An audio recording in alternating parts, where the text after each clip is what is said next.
جب حضرت مہدی کی قیادت میں مسلمان صاحب ایمان اہل عرب یہودیوں اور عیسائیوں کی طاقت سے ٹکرائیں گے تو ان کی مدد کے لیے دو جانب سے اللہ تعالیٰ کچھ بھیجیں گے مدد. ایک تو آخری مرحلے میں مدد آئے گی حضرت مسیح عیسیٰ ابن مریم کا نزول، جو یہودیوں کی طرف رسول بنا کر بھیجے گئے تھے. انہیں یہودیوں نے اپنے خیال میں سولی پر چڑھا دیا، لیکن اللہ نے فرمایا وما صلبوہ وما قتلوہ ولکن شبہ لہم بل رفعہ اللہ الیہ. اللہ تو اپنی طرف اٹھا کر لے گیا. اور احادیث صحیحہ جو کہ ہمارے ہاں متواترہ کے درجے میں، وہ احادیث جو صحیحین کی ہیں، ان سے ثابت ہے کہ حضرت عیسیٰ ابن مریم دوبارہ زمین پر آئیں گے. اور یہودیوں کا سب سے بڑا سرغنہ جو خود مسیح ہونے ہی کا دعویٰ کر رہا ہوگا، مسیح الدجال، اسے حضرت مسیح قتل کریں گے.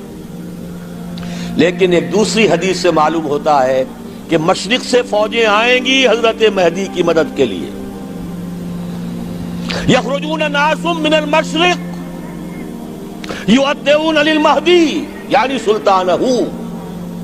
مشرق کی طرف سے فوجیں آئیں گی کہ جو مہدی کی حکومت کو مستحکم کریں گی.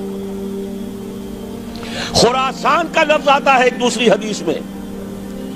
خراسان سے سیاہ عالم چلیں گے، انہیں کوئی نہیں روک سکے گا یہاں تک کہ وہ یروشلم میں جا کر نصب ہو جائیں گے. اور حضور کے زمانے میں اچھی طرح سمجھ لیجئے، ہند کسے کہتے تھے حضور کے زمانے میں؟ پاکستان ہند میں شامل نہیں تھا. سندھ و ہند، سندھ ایک مکمل ملک تھا، ہند اس کے بعد شروع ہوتا تھا. یہ راجپوتانے کا اور تھر کا ڈیزرٹ جو ہے، اس سے آگے جو ہندوستان ہے وہ ہند تھا. یہ جو ہمارا پاکستان ہے یہ ہمیشہ ہند میں شامل نہیں رہا.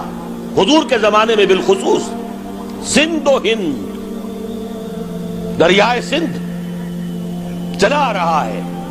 یہ ساری ٹریبیوٹریز جو پنجاب کے اندر اس کی ہیں، یہ سب ایک علیحدہ ملک ہے جو اس زمانے میں سندھ کہلاتا تھا. اور نمبر 2 یاد کیجئے، اس زمانے میں خراسان ایک علاقہ تھا جس میں موجودہ افغانستان کا 2/3، تھوڑا سا حصہ ایران کا، اور جہاں تک میں تحقیق کر سکا ہوں آج تک پاکستان کا بھی علاقہ، خاص طور پر مالاکنڈ ڈویژن جو اس خراسان میں شامل ہے. خراسان سے سیاہ عالم چلیں گے جو جا کر یروشلم میں نصب ہوں گے. یہاں بھی ایک نقطہ نوٹ کر لیجئے، پہلے بھی یروشلم ہم سے چھینا تھا. کس نے چھینا تھا؟ عیسائیوں نے، کروسیڈرز. واپس کون لیا؟ کس نے لیا؟ عربوں میں دم نہیں تھا، عرب عیاشیوں کی وجہ سے کھوکھلے ہو چکے تھے. واپس لینے والا صلاح الدین ایوبی، کرد خون. اب دوبارہ یروشلم لیا جا چکا. چھینا کن سے گیا؟ عربوں سے. عرب واپس لے سکتے ہیں؟ کوئی اندیشہ اگر ہو سکتا تھا عراق کے بارے میں کہ شاید اس کے ایٹمک دانت نکل آئے، جو سازش کی گئی، جس طرح اس احمق اور پاگل صدام حسین کو دام میں پھنسایا گیا. صدام 100 جال، دام کہتے ہیں جال کو، 100 اس میں جو پھنسا ہے تو اگلا پچھلا کھایا پیا سب اگلوا لیا. اور ہے ہی کون؟ اس کے پاس ایٹمک ہتھیاروں کا ذخیرہ موجود ہے، اور کسی کے وہ ایٹمک دانت بھی نکلنے نہیں دے رہے. پاکستان کے اوپر کتنا دباؤ، اور ہمیں نہیں پتا کتنا کچھ دباؤ قبول کیا جا چکا. یہ تو سبھی مانتے ہیں. کیپ کر دیا گیا، روک دیا گیا، آگے تو نہیں بڑھ رہا، یہ تو سبھی مانتے ہیں. رول بیک بھی ہو گیا یا نہیں کچھ پتہ نہیں. لیکن کسی صورت یہ نہیں تسلیم کریں گے، قبول کریں گے کہ کسی مسلمان ملک کے پاس ایٹم بم آ جائے. یہودیوں کے پاس ذخیرہ موجود، سب جانتے ہیں. بہرحال یہ جان لیجئے اس علاقے سے امید ہوتی ہے سندھ اور خراسان. حالات بہت خراب ہیں ہمارے، اور حالات بہت خراب ہیں افغانستان کے بھی، لیکن حالات کے بدلتے اللہ تعالیٰ کی مشیت کے تحت دیر نہیں لگا کرتی. سیرت نبوی میں مجھے نظر آتا ہے سن 10 میں 10 نبوی ہجرت سے 3 سال پہلے 2.5 سال پہلے کہیں سے کوئی امید کی کرن نظر نہیں آتی تھی کہ عرب میں اسلامی حکومت قائم ہو جائے گی. 10 برس ہو چکے محمد الرسول اللہ کو دعوت دیتے ہوئے، اور ابھی تک بمشکل 125 آدمی ہے. اپنے بل پر اپنے طاقت پر مکے میں رہ بھی نہیں سکتے. کیسے ہو جائے گا؟ کہاں سے ہو جائے گا؟ میں آج پوچھتا ہوں، کوئی سر بتائے کہیں سے کوئی امید کی کرن اس وقت نظر آتی ہے؟ اس ماحول میں لے جائیے. اگلے 3 سال میں کیا ہو گیا؟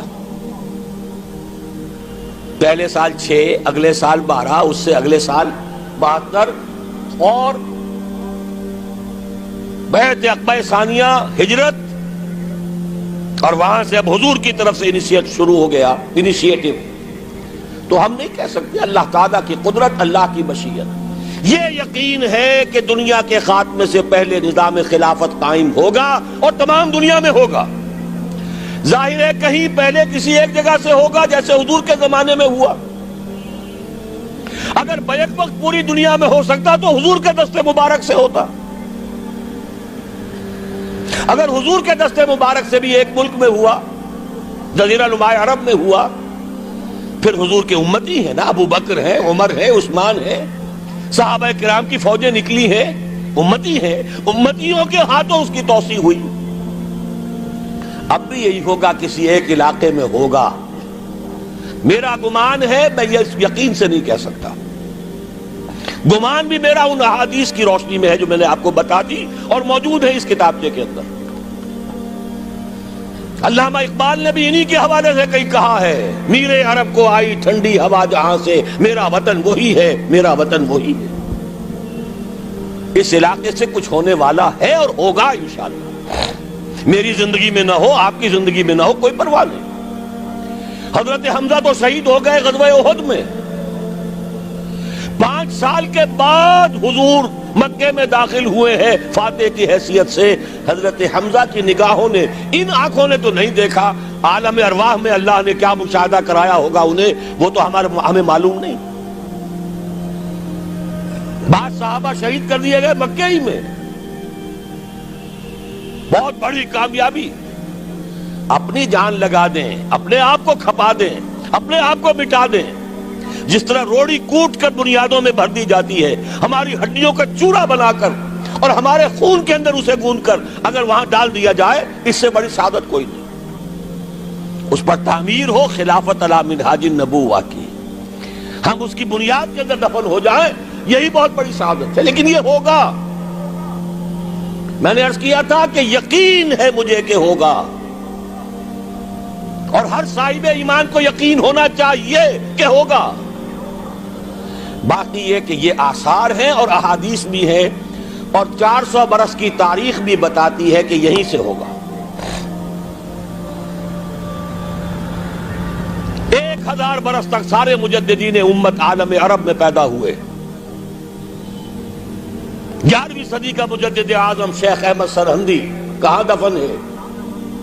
سرہند میں، ہندوستان میں. 12ویں صدی کا مجدد اعظم شاہ ولی اللہ دہلوی کہاں دفن ہے؟ دہلی میں.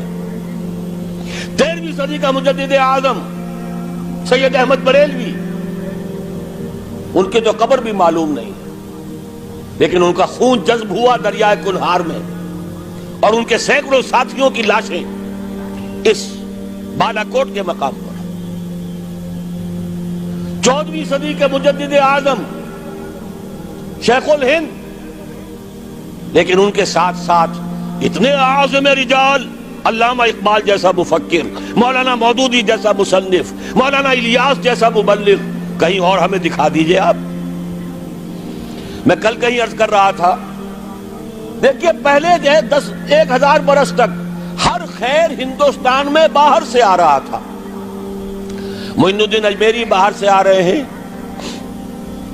شیخ علی حجویری باہر سے آ رہے ہیں، سندھ میں جتنے اولیاء دفن ہیں سب کے سب باہر سے، ایران سے چلے آ رہے ہیں۔ لیکن جیسے ہی 11ویں صدی شروع ہوئی، ریورس ہو گیا آرڈر۔ اب سلسلہ مجددیہ نقشبندیہ اب ہندوستان سے نکل کر پھیل رہا ہے۔ پورا افغانستان، پورا ترکستان، تمام یہ ترک ریاستیں جو آزاد ہوئی ہیں ابھی USSR کے خاتمے کے بعد، یہاں تک کہ سائپرس، جزیرہ قبرص، پورا ترکی جو اب بھی ہے موجودہ ترکی، سلسلہ مجددیہ نقشبندیہ کہاں سے چلا؟ ہندوستان سے پھیل گیا پورے عالم اسلام۔